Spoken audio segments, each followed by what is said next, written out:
Bueno, siguiendo el curso de las capacitaciones, bien, insistimos en la idea principal de la capacitación. Bien, para nosotros ser los mejores gestores posibles, llega un punto donde no alcanza con estas capacitaciones generales, sino que son necesarias estas capacitaciones donde tratemos un tema y lo especialicemos, donde tratemos un tema donde hilemos fino, bien, donde veamos bien de manera detallada aspectos que va teniendo la gestión. Bien, el día de hoy toca el tema del speech inicial. El speech inicial tiene cuatro objetivos principales. Bien, el primero es presentar la situación del cliente respecto a la deuda. Bien, tenemos un cliente, la deuda y nosotros. De decirle, mira, esta es tu deuda al día de hoy, esta es la situación en la que se encuentra tu deuda. Darle el panorama. Después, presentar el rol del estudio en función del cliente. De decirle, mira, en nuestro caso, Ualá, nuestro cliente Ualá nos contrata para esto. Este es nuestro rol en base al cliente y a su deuda. La tercera función es dar el marco a la situación y marcar la cancha. Uno cuando se presenta mediante el speech inicial y justamente presenta la situación, presenta la deuda y la función del estudio, le está en cierta forma marcando los límites de la cancha. Es decir, mirá, estas son las condiciones de juego. Bien. Y por último, el fijar la intención del llamado. Bien. Que es siempre el cobro total de la deuda. Un llamado con un cliente en el cual no se le insta o no se lo intima en cierta forma a abonar la totalidad, ya es un llamado que tiene un error muy grave. Bien. Seguimos. Bueno, acá propongo el speech de Walla, que creo que ahora no vale la pena leerlo porque lo tiene cada uno en el Drive. Y vamos a los elementos que no pueden faltar en un speech inicial. Y recordemos, son necesarios. Estos elementos son nombre del gestor, nombre del estudio, motivo del llamado, día de ingreso de la cuenta al estudio, fecha de ingreso, mora de la deuda en meses, monto exacto de la deuda, posibles consecuencias, que nosotros las llamamos amenazas, eh, y también, por último, las posibles soluciones. Bien, acá hago hincapié en esto de posibles consecuencias, bien, y terminar con las soluciones, como terminar con lo positivo, con decir, mira, tenés un problema muy grave, pero nosotros te vamos a dar la solución. Bien, nosotros estamos para ayudarte. Bien. Bueno, dentro de la conversación empieza la frase con la que uno abre. Bien, le atienden el teléfono a uno y uno tiene que presumir que le contesta el cliente. Hola Claudia, ¿cómo te va? Te habla Marcos del Estudio Jurídico Cuervo por tu cuenta y saldo pendiente con Walla. Ahí, en primer lugar, eso. Presumimos, en primera instancia, que nos atiende siempre el cliente, entonces no le damos la oportunidad de que nos diga que es equivocado y le nombramos el estudio jurídico, bien, nuestro nombre y la entidad con la que tiene deuda. Voilà. Acá hay algo muy importante que los primeros 10 segundos son fundamentales. ¿Por qué? Porque se establece el rapport. Bien, el tono emocional de los primeros 10 segundos probablemente van a marcar toda la disposición afectiva del resto de la conversación.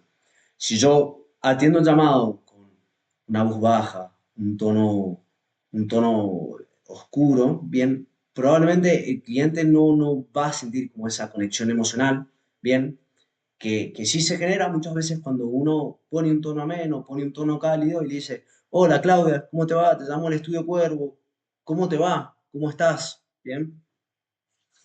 Entonces ahí se produce el efecto halo, que es una buena primera impresión, probablemente condiciona de manera positiva todo el resto de la conversación y de la negociación. Bien, de nuevo, esa primera calidez inicial que el cliente tiene que sentir, tenemos que generar que al cliente le dé gusto hablar con nosotros. ¿Para qué? para que favorezca esta cooperación.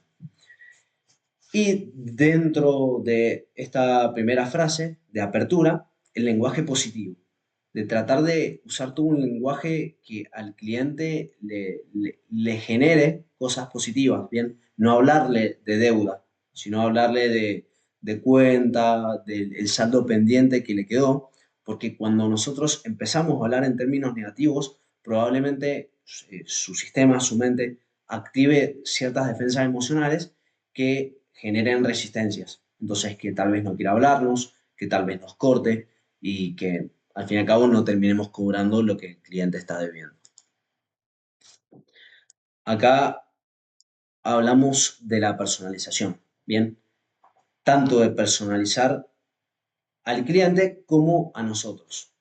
¿Qué sería lo contrario de personalización? La despersonalización, de no saber con quién estoy hablando, no entender por qué se endeudó, de no decirle el nombre, no llamarlo por el nombre, de decirle, no, mire, usted es un deudor. No, es un cliente que tiene una deuda, ¿bien? Y lo mismo pasa con nosotros. El cliente tiene de nuevo, tiene que entender que está hablando con una persona que tiene un nombre, que tiene un apellido, que trabaja para una entidad, el estudio, Mavericks, ¿bien? Y que lo queremos ayudar, ¿bien? También presentarse con un nombre, hacer sentirle al cliente que nos conoce, ¿bien? Eso da como credibilidad y cercanía. Busca establecer como cierta alianza con el cliente, bien, de decir, mira, no soy un extraño, o sea, soy una persona que trabaja acá, perfectamente podría ser tu amigo, darle a creer o sentir que nos conocemos, ¿ya? Y también eso genera el principio de reciprocidad, bien, el principio de reciprocidad dice que cuando yo soy bueno con un cliente, cuando lo trato bien, cuando yo le hago algún favor, cuando el cliente siente que yo le estoy haciendo una gauchada o lo estoy ayudando, probablemente él sienta la necesidad de hacer lo mismo. ¿Bien? Y todo esto va al principio de humanidad, de humanizar la gestión. De nuevo, nosotros no llamamos de un call center de Movistar de Perú, nos llamamos para vender un servicio de DirecTV, sino que no, somos chicos normales que van a la facultad o que se recibieron y que trabajan de esto, bien, y lo mismo con con la otra persona, con la persona que está del otro lado del teléfono. Es una persona que tiene un nombre, que tiene un apellido, que tiene un primer y un segundo nombre, hay que ver por cuál le dicen o por cuál le gusta que le digan, que tiene toda una historia detrás por la que se endeudó, bien. Y también acá lo que sí se puede despersonalizar es la deuda de el cliente. Bien, decir, yo no estoy en contra tuyo, al revés, estoy en cierto sentido en contra de tu deuda. Yo te quiero ayudar a vos para solucionar este problema. Que si bien es tu problema, entiendo que la gente se endeuda y que, bueno, toda esta cuestión de humanizar. Ahora vamos a la siguiente frase que proponemos en el speech, después de la presentación, de darle a conocer el motivo del llamado, ¿bien? O la situación. Decirle, mira, desde Ualá han derivado el legajo de tu cuenta a la oficina el 1 de octubre, ¿bien? Es importante entender que somos un estudio jurídico y que tenemos que tener cierto lenguaje técnico, ¿bien? Entonces, decir legajo, expediente que llegó a la oficina, ¿bien? Reviste cierta autoridad, nos reviste a nosotros, reviste al gestor de cierta autoridad. No es lo mismo decirle al cliente, no, porque tu deuda llegó acá y tenés que pagar, que darle todo un contexto de seriedad, de formalidad propio de que la cobranza está a cargo de un estudio jurídico. ¿Bien? Y esto también da credibilidad. ¿Bien? Es importante no sonar agresivo. También es importante mencionar la fecha exacta. ¿Bien? Darle más datos al cliente. El cliente, mientras más clara sea la información de cuándo ingresó la deuda, de cuánto debe en cuanto a monto exacto, de cuántos meses de mora exacto tiene, bien, eso fija en el cliente eh, cosas exactas y no ambiguas ni confusas. Bien. me tengo que sacar la muletilla urgente del bien porque me estoy volviendo loco yo y los voy a volver locos a ustedes. Seguimos. Bueno, tu deuda ingresó tal día, bien, a la oficina. Igual has solicitado que a más tardar mañana abones el total del saldo pendiente. Entonces, acá tenemos el principio de urgencia, de decir, mira, la deuda no la puedes abonar pasado mañana ni en una semana. Wallah solicita, incluso ahí en medio le tiramos la pelota a Wallah, Wallah solicita que abones mañana para evitar todas estas consecuencias. Bien, y también juega el principio de escasez. Bien, de decir, no tenés todos los días que vos quieras para abonar, sino tenés determinada cantidad de días estipulada por Wallah. O también se le puede nombrar el principio de escasez, de decir, mirá, algunas cuentas van a pasar a legales. Bien, la mayoría ya canceló esta cuenta. ¿Qué pasó que vos no cancelaste? Porque dentro de algunos días, mañana, ya no va a existir más esta posibilidad. Bien, valoramos más lo que podemos perder que lo que podemos ganar. Y el principio de claridad de acción. Siempre buscamos claridad, buscamos que el cliente tenga claro todo, cuánto debe, monto exacto, la fecha de mora.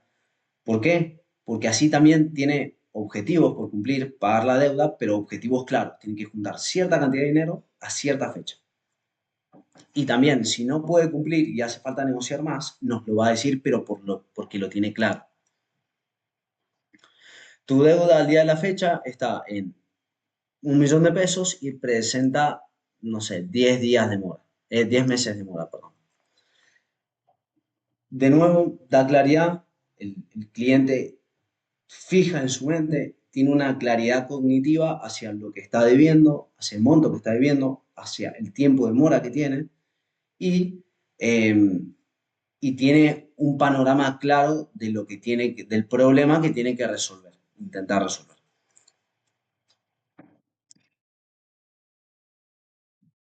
Vamos a la última frase con la que le tiramos la pelota al cliente. Entonces, cuando ya le presentamos, ya le marcamos toda la cancha, ya le pedimos, ya le explicamos todo lo que es circundante al llamado, bien, va el pedido de la totalidad, bien, para cancelar tiene que ingresar el dinero a la app, tiene acceso a su cuenta, como ahí le largamos la pelota, bien, es una pregunta que dentro del todo no es tenés el dinero, sino es más bien algo más tranquilo, buscamos un compromiso menor de, ¿tenés acceso a tu cuenta? Sí. ¿Por qué? Porque a partir de ahí vamos buscando sí escalonados para que el cliente vaya como teniendo esa necesidad de ser coherente. ¿En qué sentido?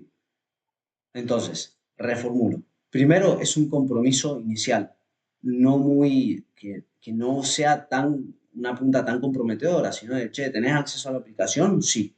Bien. Entonces, a partir de ahí, bien, el cliente empieza a colaborar y buscamos la consistencia de sí, de que se va a dar formando una escalera de sí. ¿Tenés acceso a la aplicación? Sí. Me imagino que ¿te interesa resolver este asunto? Sí, si le interesa responder este asunto, va a tener que buscar cómo pagar, cómo conseguir el dinero para finalmente cancelar su cuenta. Bien, entonces, para toda esa coherencia se busca mediante obteniendo esos sís o esos compromisos previos chiquitos del cliente. Y entonces ahí ya vamos a la pregunta al cliente para tirarle la pelota. Bien, tenés acceso a tu cuenta, me podrías comentar qué pasó con esta situación, por qué te endeudaste, para a partir de ahí proceder a la búsqueda de toda la información. Y con eso terminamos.